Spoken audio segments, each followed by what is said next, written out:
Halo semuanya, kembali lagi di channel Arya Shit dan kali ini kita akan membahas soal albumnya 100 Gags yaitu 1000 Gags. Dan selamat datang di konten Malas Ngedit Podcast. Itu adalah podcast yang gak akan gua cut karena gua malas ngedit. Itu dia. Jadi podcast ini gak akan ada cut dan gak akan ada referensi karena gua malas ngedit ya. Seperti itu. Jadi kalau kalian mau tahu referensinya, coba cari tahu sendiri, jangan malas. Seperti itu. Akhirnya gue balik lagi setelah gue skip seminggu di kemarin karena gue kemarin sakit ya. Jadi kayak gue nggak sempet record dan nggak sempet ngupload juga. Jadi sekarang gue udah mulai mendingan. Dan sekarang kita akan membahas soal albumnya 100 Gags. Karena kita kemarin membahas soal albumnya Hildan Logic ya, yang bintang pop. Dan Hildan Logic ini kan albumnya waktu itu hyperpop ya, dan gue tulis di thumbnail gue tuh tulang punggung hyperpop Indonesia. Ngomongin hyperpop tidak afdol kalau kita tidak ngomongin soal pionirnya. Dan 100 Gag ini adalah pionir dari genre hyperpop. Untuk lebih lengkapnya mungkin tentang 100 Gags kalian bisa cari tahu sendiri di internet. Di sini pertemuan pertama gue terhadap 100 Gags atau kita sebut Cepek Gags. Cepek Gags ini gue waktu itu nemu mereka lebih tepatnya itu dari lagu yang Money Machine. Money Machine entah ketika gue waktu itu kalau nggak salah sekitar pas pandemi gue nemu mereka. Dan emang ini lagu-lagu pandemi sih sebenarnya, lagu-lagu zaman pandemi gitu. Ketika gue nemu Money Machine pada saat itu, gue langsung kayak, jir ini genre apaan ya? Tapi kok enak gitu, enak banget, kayak futur banget gitu. Kayak lagunya mungkin tidak bisa dicerna oleh kebanyakan orang, tapi menurut gue catchy parah gitu. Kayak gitu, si Money Machine waktu pas gue pertama kali denger. Dan Money Machine ternyata berada di dalam album yang berjudul 1000 Gags. Kita mungkin langsung ke ininya ya. Kita langsung ke Spotify-nya biar nggak kelamaan. Kemarin kayaknya kelamaan mulu gue. Oke, kita biar nggak dragging. Oke, ini dia 1000 Gags. Ada hal yang lucu dari foto cover artnya. Jadi dulu tuh ketika yang gue inget ya, ketika si 100 Gags ini ngeluarin 1000 Gags, dan 1000 Gags tuh sangat-sangat massive banget itu di pada saat itu, entah di luar entah di Indo gue nggak tahu ya penggemarnya, tapi di luar sangat-sangat massive sampai ada orang yang nyari si pohon ini nih, pohon ini nih, pohon mereka foto ini. Dan kalau nggak salah sampai dinamain deh di Maps, yaitu 100 Gags Tree gitu. Jadi kayak pohonnya 100 Gags gitu. Dan orang-orang pada kesono, pada mau foto di sono dengan pose kayak gini. Dan mereka tuh bahkan katanya sampai si yang punya tempatnya ini kadang ngusir-ngusir beberapa orang gitu karena terlalu banyak yang kesana pada saat itu gitu. Karena 100 Gags cukup membuat kultur yang sangat-sangat besar pada saat itu. Jadi orang-orang kayak pengen banget datang ke sana karena si album 1000 Gags ini. Dan 1000 Gags ini pun menjadi pionirnya hyperpop ya. Karena ya di sini mereka bener-bener mungkin gue nggak tahu ya sebelumnya ada atau enggak. Kalau nggak salah waktu itu gue juga sempat ngebahas soal 100 Gags, soal kayak perkembangan hyperpop dan awalnya seperti apa. Kalau nggak salah pernah deh di channel ini, cuma waktu itu masih podcast ya, masih di audio. Jadi ya gue akan membahas soal albumnya ya. Kita mulai dari lagu yang pertama. Ini pembuka yang keras menurut gue, 745 Sticky ini. Dan jadi apa ya, jadi intro yang baik untuk memperkenalkan siapa itu 100 Gex gitu.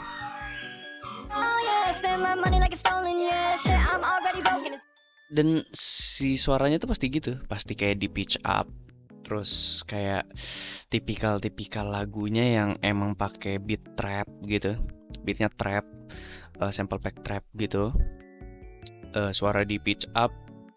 Kenapa bisa disebut hyperpop? Gue pun ngerti ya, maksudnya hyper di sini tuh bener-bener kayak apa ya, lagunya kayak kerasa agresif gitu, kayak entah mungkin dari suaranya, entah mungkin dari kayak produksiannya gitu. Si Dylan Brady ini gokil sih emang. Dan kalau nggak salah Dylan Brady setelah dia ngeluarin 1000 Gex itu banyak banget di dia banyak banget collab sama beberapa produser gede kayak Skrillex, terus kayak beberapa produser besar kayak mungkin Charlie XCX juga. Pokoknya setelah album ini tuh intinya album ini membuat mereka terkenal dan yang membuat mereka hidup lah, si album ini gitu. Album 1000 Gex ini gokil.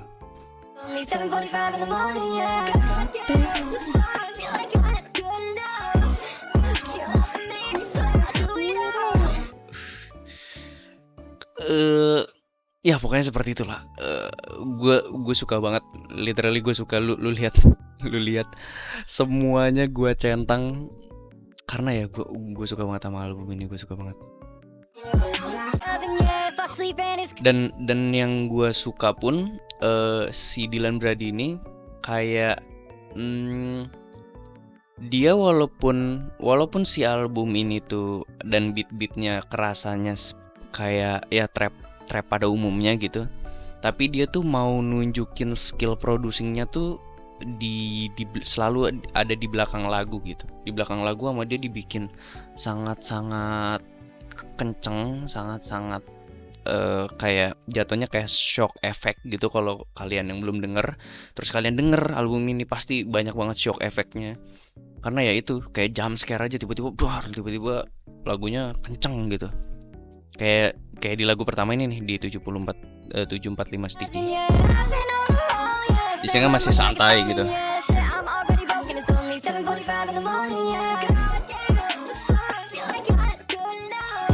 Itu kayak beatnya menurut gue bisa dibilang dalam tanda kutip dan dari perspektif skillnya dia ini basic gitu atau generic gitu, bisa dibilang ya.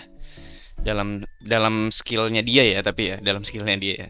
Kalau skill gue mungkin ini emang agak sulit untuk di mixing gitu.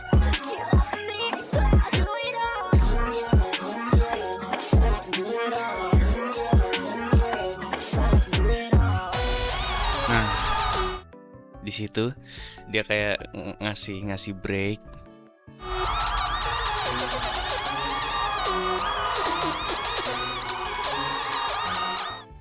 Gila banget. Nah, di sini nih.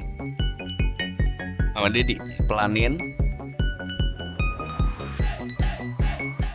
Kayak kesannya agak kitsy tapi lu denger di pas di sini.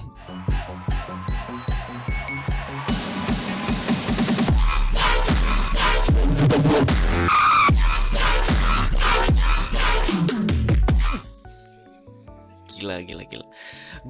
Gue tuh yakin ya kayak beberapa produser kayak hyperpop atau kayak yang bikin tipikal lagu semacam ini, mereka tuh kayaknya awalnya dari produser EDM dulu deh. Karena sound efek yang mereka cari, sound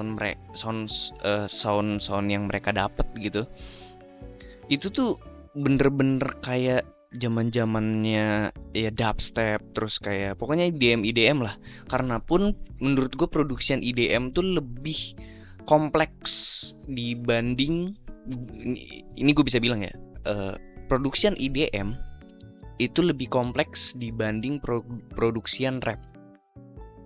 Itu menurut gue. Karena gue pun pernah jadi produser EDM dan sekarang gue jadi produser rap. Dan menurut gue ya itu, produser EDM tuh lebih kompleks aja dalam nyari sound. Karena lu bayangin aja, lu bikin lagu 3 menit tapi jangan sampai orang tuh bosen dengernya gitu. Lu harus cari terus bagaimana cara orang gak bosen, bagaimana tetap lagu lu tuh entertaining gitu. Kayak nyari melodi yang bagus, nyari sound yang baru, kayak gitu-gitu loh. Jadi menurut gue produser-produser di lagu-lagu yang eksperimental seperti ini tuh, menurut gue dulunya tuh mereka ya dari mau jadi produser IDM, tapi mereka nyari genre lain gitu, dan mereka keluarkan skill mereka di sana. Ya jatuhnya kayak si Dylan Brady mungkin kayak gitu ya, karena gila banget ini soundnya. Lagi.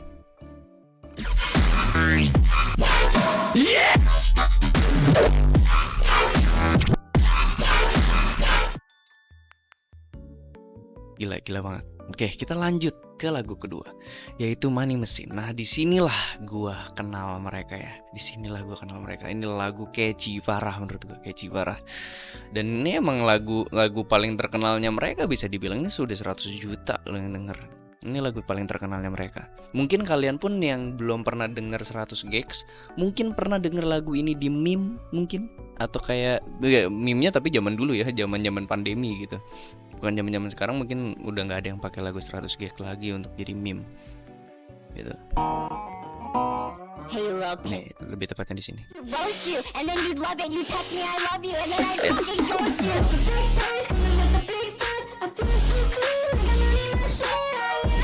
Big boys coming with the big stuff, feel so clean like a money machine. Wah, itu enak, catchy banget menurut gue, catchy banget, kayak feel so clean like a money machine. Ya.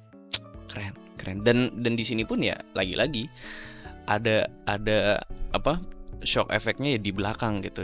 Dia pasti selalu ngasih apa ya, jatuhnya kalau bagi produser tuh ini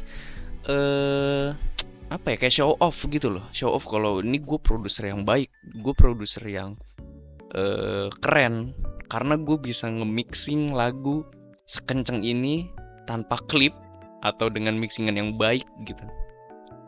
Karena itu salah satu show off-nya para produser sih, bisa dibilang. Nah,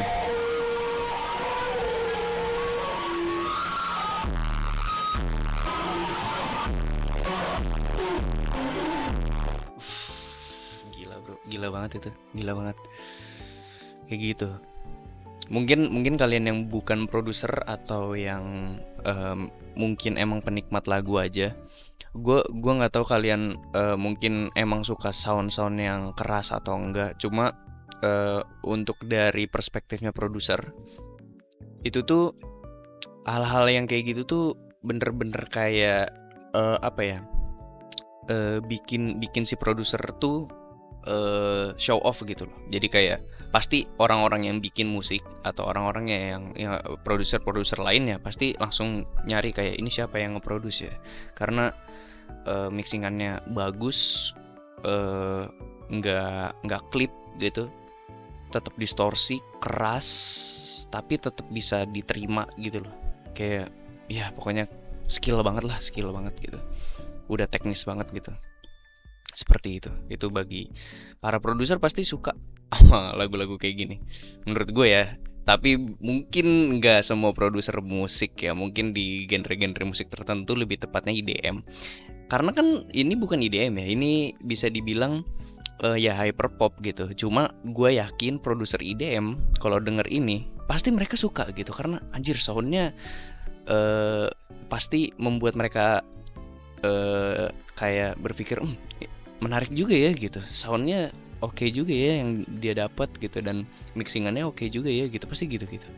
Gue yakin lu, kalaupun lu punya temen seorang produser IDM, coba lu kasih album ini, lu lihat reaksinya gitu, lu lihat reaksinya seperti itu. Kita lanjut ke 800 dB Cloud. Ini lagu yang ya, agak mellow mungkin sedikit gitu. Jadi serunya di album ini tuh ya itu, mereka masih bisa ngasih yang mellow gitu, maksudnya yang agak-agak soft gitu, walaupun enggak sepenuhnya mellow.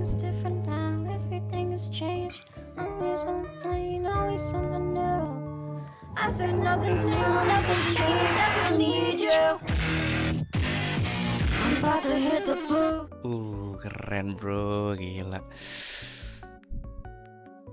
I got it back on the way.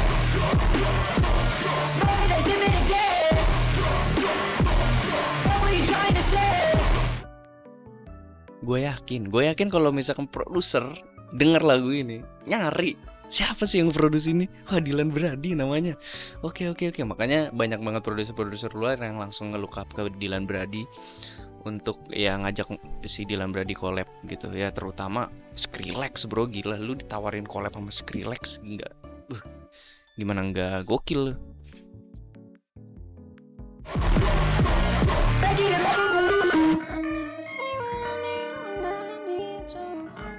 Menurut gue album ini fun banget kayak bener-bener lu nggak kalau lu emang penggemar album yang eksperimental dan emang nyari sound yang keras dan crunchy gitu, album ini cocok banget menurut gue.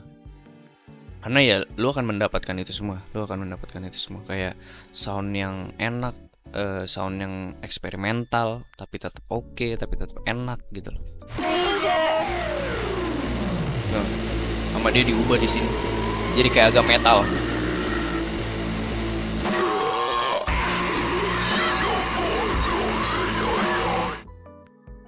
Gue tuh mikirin ini apa namanya, kayak bagaimana cara mereka produksiannya gitu.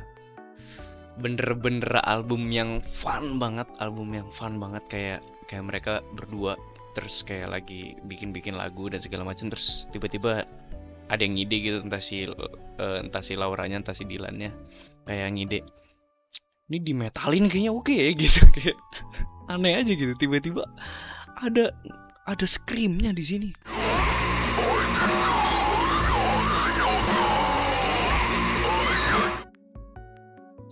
Gue suka banget sama album ini, gue sumpah keren banget. Nah, di lagu ini tuh sebenarnya interlude.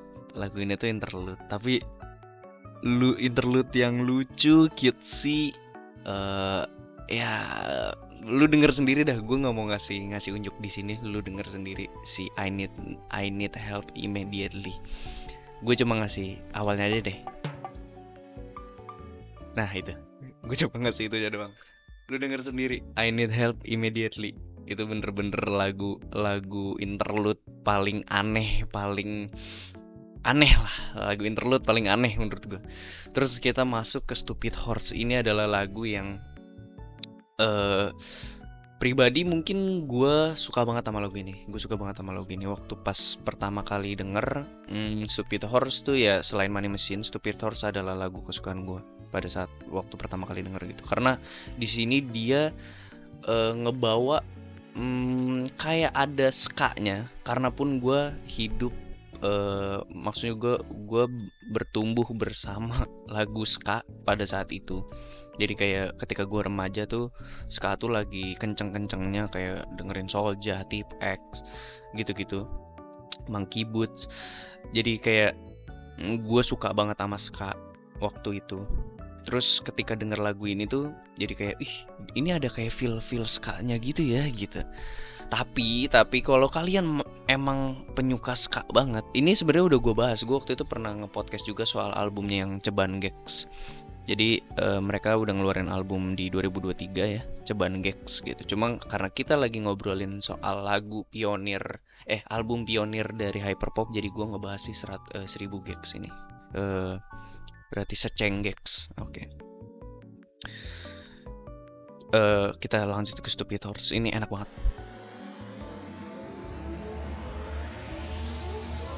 Pick it up. Bet my money on a stupid horse, I lost that. So Bro. Enak banget bro itu bro, sumpah. Kayak stupid horse. mana ya? Sini kan.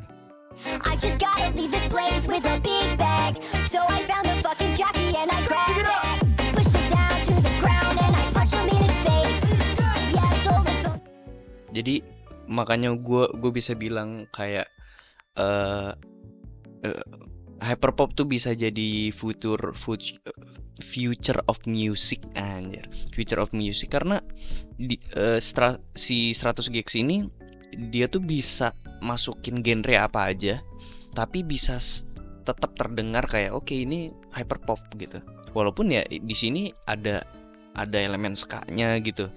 Tapi ya tetap kayak dengan mungkin kayak tipikal vokalnya yang pitch up dan autotune, jadinya kerasa banget mungkin masih hyperpopnya gitu. Walaupun di sini ya dia ngasih ska, terus kayak tadi di 800 dB Cloud dia ngasih ada metalnya mungkin kayak gitu loh.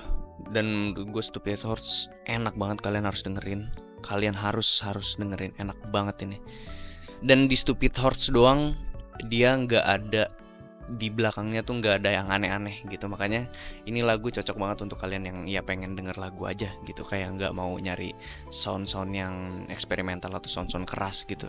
Stupid Horse adalah lagu yang cocok gitu. Kayak kalau kalian mau mengenalkan 100 Gex ke orang awam, mungkin lagu Stupid Horse aja dulu gitu. Karena ya ini yang paling aman menurut gue. Stupid horse, I just fell out of the Porsche. Lost some money in my bank account, oh no. Stupid horse, I just fell out of the Porsche. Lost some money in my bank account, oh no. Stupid horse, I don't gonna wanna burn. Gitu. Terus kita lanjut ke XXXI Would Never Stop. Oke.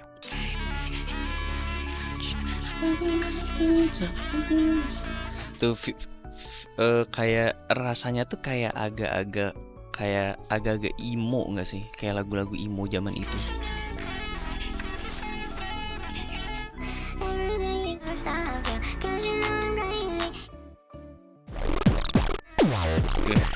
Ini dropnya di sini, bro. Dropnya, bro.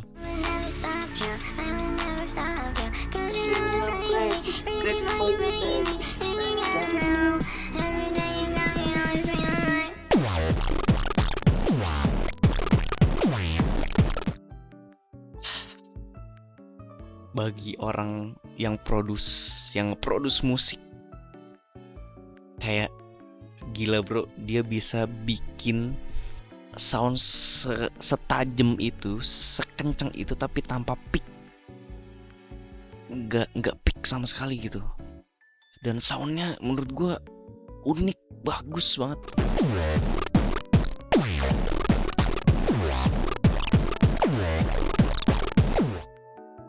Di belakangnya gimana?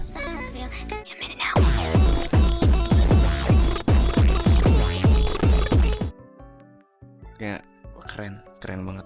Gue suka banget sama album ini, suka banget gue. Oke, kita lanjut ke ringtone ya. Ringtone juga enak menurut gue. Dan ini tuh sebenarnya ada album deluxe-nya ya. Album deluxe-nya nih yang ini ringtone-nya enak banget karena dia ngebawa si Charli XCX sama Kero Kero Bonito di ringtone, kalau nggak salah. Mana ya ringtone. Nah ini nih ada Charli XCX, Rico Nasty sama Kero Kero Bonito. Ini enak banget. Terus kayak ya banyak banget lah di sini yang gue suka di 1000 Gex and the Tree of Clues. Oke, kita lanjut si ringtone ini ya. Di ringtone juga enak.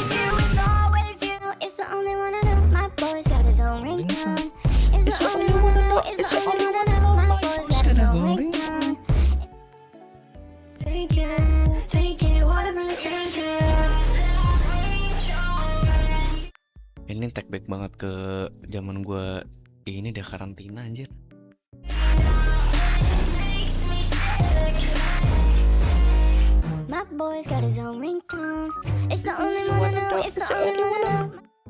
Album ini fun banget. Lu kok ya lu cuma butuh happy dong di album ini. Fun banget. Kita lanjut ke gag. Dan gag ini tuh banyak yang bilang adalah lagu hidden gem. Jadi kayak kalau lu nggak kuat sama awalnya, lu nggak akan dapet hidden gem di belakangnya gitu. Karena ya depannya gini aja.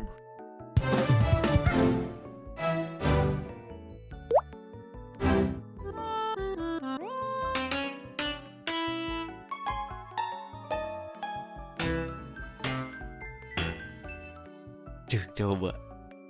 Apa yang bisa dinikmatin dari lagu ini anjir? Nih tiba-tiba.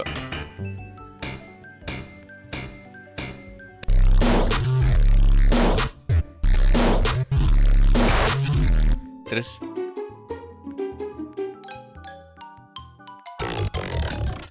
aneh. Tapi di belakangnya You can go on me anytime I lean on you. Please remember, baby. enak banget di situ, bro.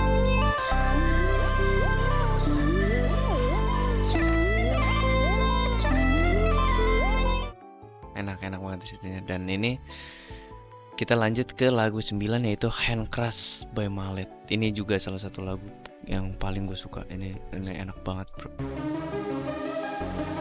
Dan ini gue lebih suka sebenarnya sama remixannya yang ada di 1000 Gex and the Tree of Clues ini ya. Karena dia bawa siapa tuh? Fall Out Boys, gila nggak lo? Dia bawa Fall Out Boys dan di sini enak banget karena ada kayak sedikit rocknya gitu. Bener-bener, wah pokoknya lu coba harus denger yang si 1000 Gex and the Tree of Clues ini ya. Cuma di sini enak banget ini lagu.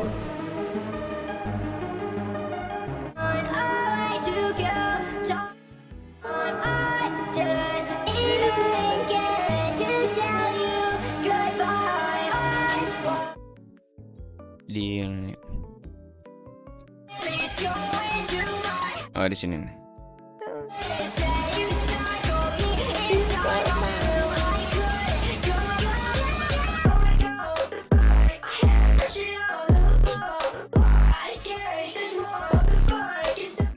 Gila, enak banget. Kayak dia ngasih build up, terus dropnya juga kayak masih tetap kenceng, masih tetap oke banget. Tapi dibikin simple tapi agresif gitu loh. Tuh.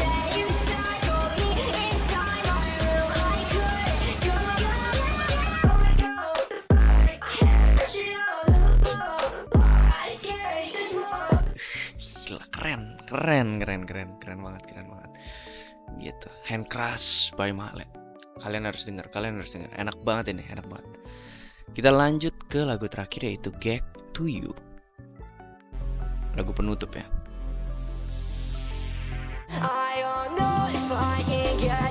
Di sini bahkan dikasih breaks ya.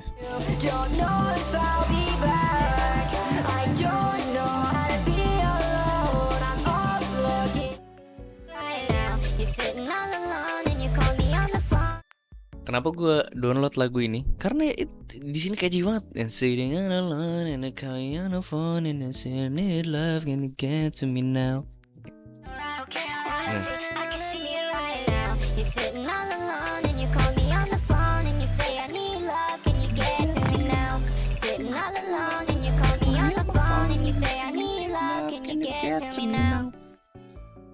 Tapi tetap di belakangnya ini gue spoilerin semua ya kayaknya ya.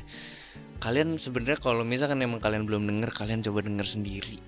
Tuh keren banget bro, album ini keren banget sumpah. Kalau kalian emang suka sama itu sih, suka sama sound yang keras, sound yang eksperimental gitu, album ini cocok banget buat kalian. Belum. Ini udah kelewatan.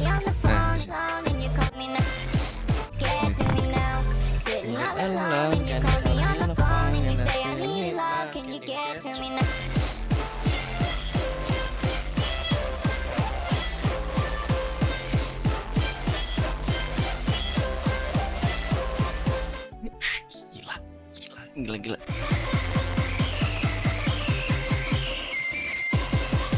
Wah, bro. Album eksperimental tidak pernah se-fun ini sih menurut gua itu. Itu adalah inti dari album 1000 Gex. Oke, gila. Udah berapa menit? Tapi cukup lama juga ya. Oke, menurut gua album ini fun banget, fun sekali.